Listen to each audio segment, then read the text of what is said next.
शांति।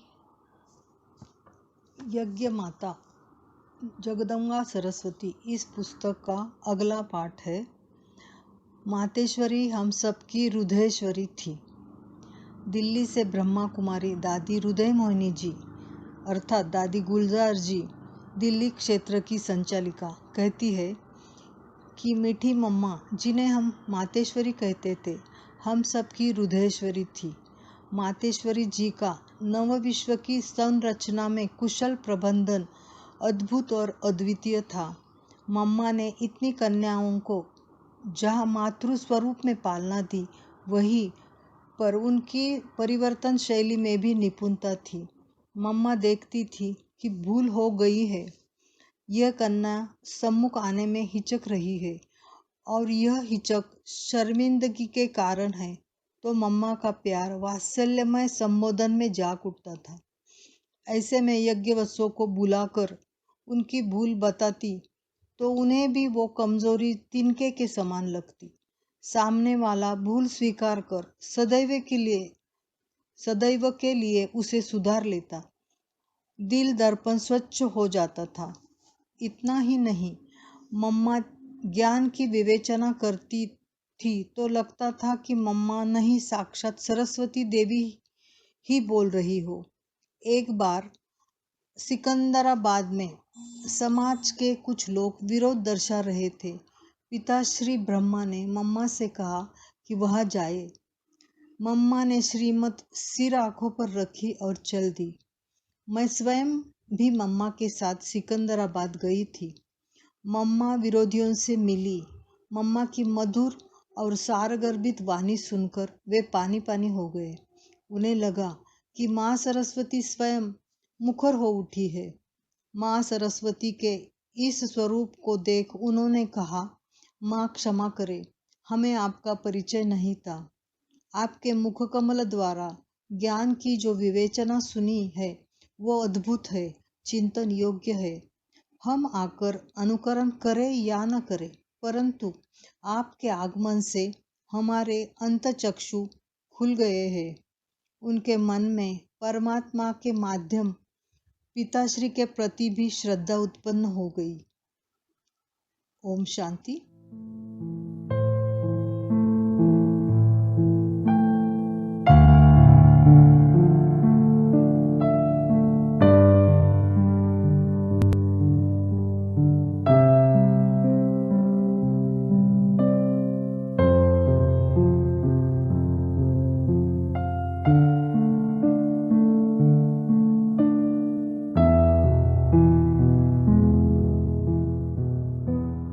शांति। यज्ञ माता जगदम्बा सरस्वती इस पुस्तक का अगला पाठ है।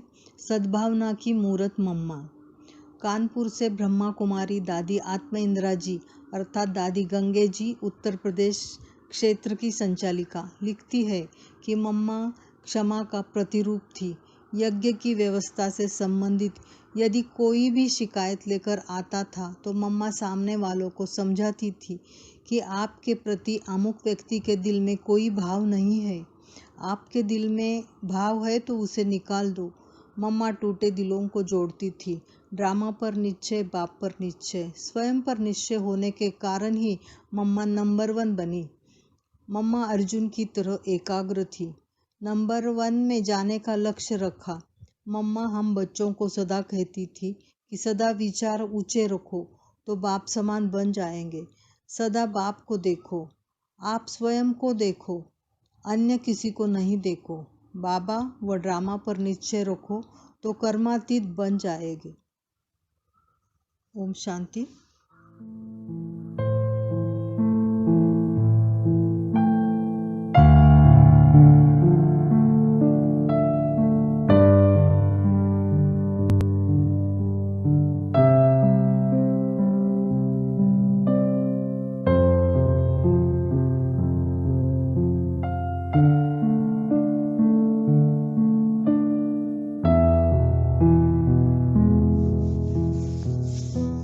शांति। यज्ञ माता जगदम्बा सरस्वती इस पुस्तक का अगला पाठ है। मम्मा ने मुझ में अपनी सारी दिव्य शक्तियाँ भर दी। बेंगलोर से ब्रह्मा कुमारी दादी हृदय पुष्पा जी मम्मा के साथ का अपना अनुभव बताती है कि कराची में एक दिन मेरे पेट में बहुत दर्द शुरू हुआ। मुझे लगभग 30 बार बाथरूम जाना पड़ा। इसकी मुझे चिंता नहीं थी क्योंकि मेरा दृढ़ निश्चय था कि जीवन भगवान के हाथ में है। मेरा रक्षक भगवान है, चाहे यहाँ रखे चाहे अपने वतन में ले जाए, जैसी उनकी इच्छा। बाद में मैं बाबा कहकर बेहोश होकर गिर पड़ी। यह समाचार बाबा के पास पहुंचा तो बाबा तुरंत आए और मुझे दृष्टि दी। थोड़े ही समय के बाद मैंने आंखें खोली और बाबा बाबा कहने लगी। बाबा ने तुरंत मम्मा को बुलाया और कहा कि इसकी संभाल आपको करनी है। मम्मा ने कहा जी बाबा। फिर बाबा ने 7 दिन का पूरा प्रोग्राम दिया कि बच्ची को क्या खिलाना पिलाना है। बाबा ने मम्मा को कहा कि 2 दिन बच्ची को हर घंटे 3-3 के चम्मच केवल पानी ही देना है। उसके बाद 2 दिन हर घंटे में 3 चम्मच पानी और 3 चम्मच दूध देना है। 5वें दिन 2 चम्मच खिचड़ी देना है। मम्मा ने उसी प्रकार किया और मैं हफ्ते में ठीक हो गई। माना दवा और दुआ ने मुझे ठीक कर दिया, परंतु बाद में भी मम्मा मुझे अपने हस्तों से ही खिलाती रही। तो मैंने कहा मम्मा मैं ठीक हूँ, मैं अपने ही हाथों से खाऊंगी। मम्मा ने कहा यह बाबा का डायरेक्शन है, जब बाबा कहेंगे तभी आप अपने हाथों से खा सकती हो। अगले दिन मम्मा ने मुझे रात को 10 बजे अपने कमरे में आने को कहा। मैं मम्मा के कमरे में गई तो मम्मा ने संदली पर बैठ मुझे सामने बिठाकर रात 10 बजे से सुबह 4 बजे तक दृष्टि देकर योग करवाया। मुझे ऐसा अनुभव हुआ कि मम्मा ने मुझ में अपनी सारी दिव्य शक्तियाँ भर दी हो और मैं एक दिव्य प्रकाश में बैठी हूँ। सुबह मम्मा ने कहा अब अपने कमरे में जाकर सो जाओ। सुबह कई बहनें मम्मा के पास गई और मम्मा से पूछा कि हृदय पुष्पा बहन ने ऐसी क्या तपस्या की है जो आप उसके ऊपर इतना ध्यान देकर उनकी सेवा कर रही हो। मम्मा ने कहा आप सब उसी से ही पूछो कि आपने ऐसा क्या किया है। सभी बहनें मेरे पास आकर पूछने लगी कि क्या आपने कौन सी तपस्या की है कि मम्मा ने स्वयं आपकी विशेष सेवा की। तो मैंने बताया मेरा तो एक शिव बाबा, दूसरा न कोई। जीवन उसी को अर्पण किया है। जब से बाबा को जीवन दिया है तब से एक शिव बाबा के बिना और कोई भी दिखाई नहीं पड़ता। यही मेरी तपस्या है। जब मधुबन से सेवा अर्थ सभी बहनों को भेजा गया तो मुझे भी बेंगलोर भेजा गया। बेंगलोर में कई साल तक सेवा की, वृद्धि नहीं हुई और वहाँ दिन भी मुश्किल में गुजरने लगे। बहुत सहन करना पड़ा क्योंकि ईश्वरीय ज्ञान नया होने के कारण कोई भी सुनने को तैयार नहीं था। यह समाचार बाबा को मालूम पड़ा तो बाबा ने मम्मा को कहा कि मेरी बच्ची बहुत तकलीफ में है, आप बेंगलोर जाओ और साथ में लेकर आओ। यह समाचार मुझे भी मिला कि मम्मा पहली बार बेंगलोर आ रही है। मैं योग में बैठ गई। मुझे ऐसा अनुभव होने लगा कि मातेश्वरी जगदम्बा यहाँ आ रही है तो जरूर प्रकृति दासी बनेगी। और ऐसा हुआ कि जैसे कोई कह रहा है कि आप कमर्शियल स्ट्रीट में जाओ। मैं योग से उठकर सोचने लगे कि कमर्शियल स्ट्रीट कहाँ है। मैं सेंटर से निकलकर चलने लगी। पूछते पूछते आखिर कमर्शियल स्ट्रीट में पहुंच गई, लेकिन कमर्शियल स्ट्रीट में किससे मिलना है यह पता नहीं था। मन में आवाज़ आई कि आगे चलो। मैं आगे चल दी। थोड़ी दूर गई तो देखा एक बड़ा सेठ अपनी दुकान में जा रहा है। तो मुझे अंदर में फिर आवाज़ आई, इस दुकान के मालिक से जाकर मिलो, यह जगदम्बा का भक्त है। मैं उस दुकान में गई तो दुकान के मालिक ने पूछा, माताजी आपको क्या चाहिए। मैंने कहा आप जगदम्बा को जानते हो। तो उसने कहा हाँ हाँ, मैं तो जगदम्बा का भक्त हूँ।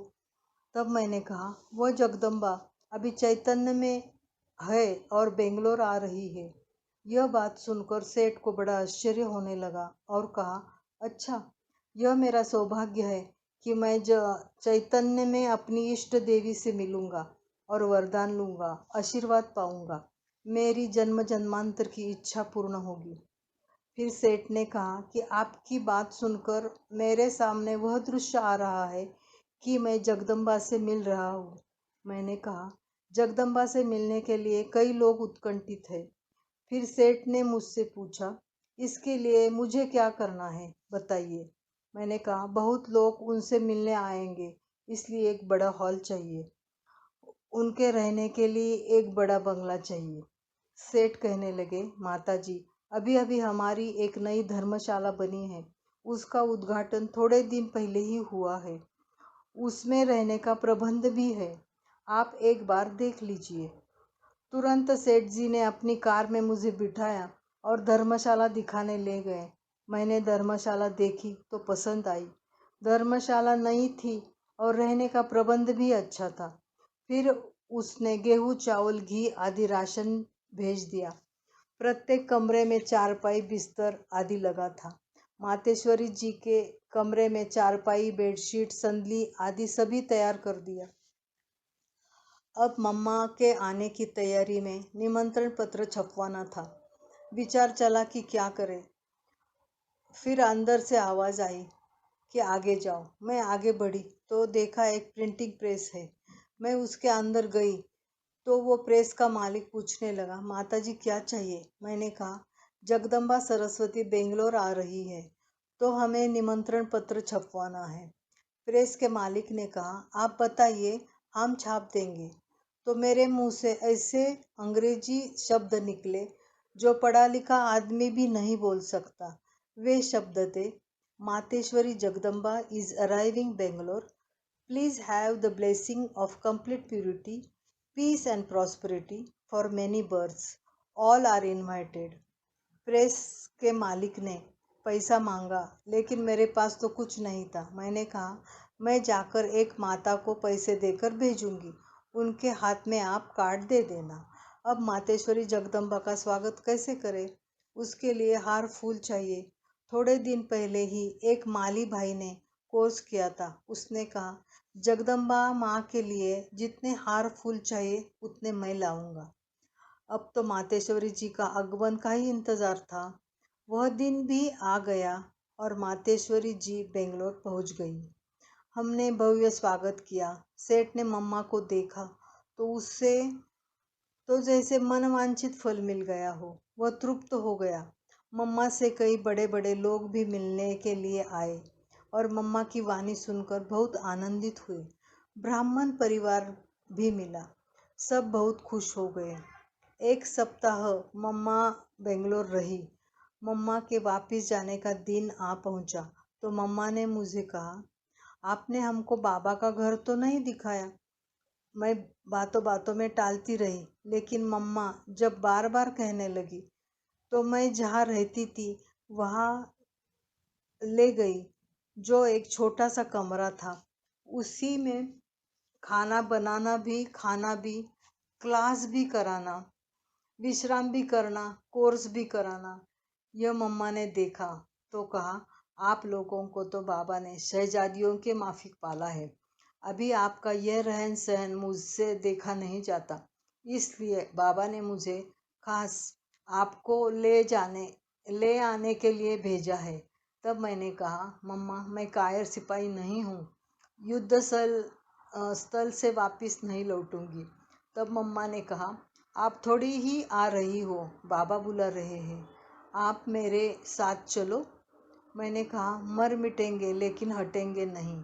मैं गुलदस्ता बनाकर ही बाबा के पास आऊंगी। मेरा दृढ़ निश्चय सुनकर मम्मा वापस बाबा के पास आबू पहुंच गई। इस तरह मम्मा ने विनम्र सेवाधारी माँ बनकर बीमारी के समय मेरा उपचार किया और संकट समय पर सेवा स्थान पर आकर सहयोग दिया, स्नेह दिया तथा सेवा स्थल पर आगे बढ़ने की मुझ में शक्ति भर दी। ओम शांति।